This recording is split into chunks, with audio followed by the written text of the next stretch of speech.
Andrew has been driving full-time for DoorDash in North County for the past 2 years. He earns as much as $200 for a full day of work.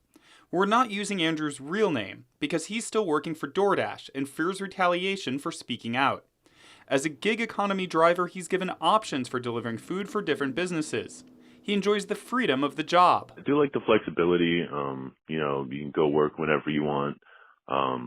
If you need to take a day off, something comes up, you can do that without worrying at, other jobs.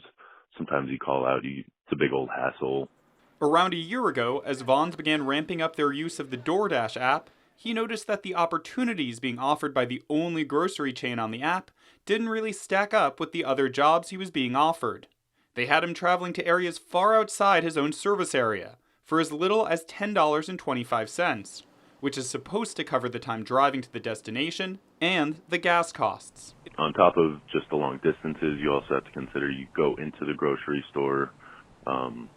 You have to go get the order from them. Sometimes it's not fully ready. So sometimes you're waiting at the store for 15, 20 minutes.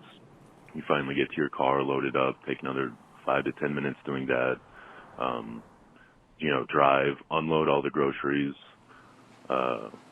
which can take another 5, 10, 15 minutes. If he was sent outside of this service area, he would then have to spend time driving back there to be able to get another job. Andrew would reject these offers from Vons because it didn't make financial sense. Now, if I see something come up from Vons, I don't even really give it a second look, and I just decline it. As Vons began preparing to switch to the sole use of third-party delivery drivers last fall, it began to ramp up its use of DoorDash. And because Andrew was declining those jobs, he saw his acceptance rate plummet in the DoorDash app. This impacts what kind of jobs he's offered.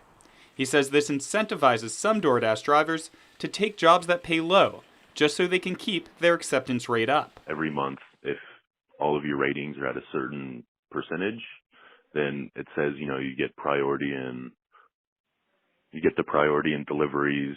It says you get the bigger deliveries. In a statement, Vaughn said the move to third-party delivery companies like DoorDash will help it create a more efficient operation.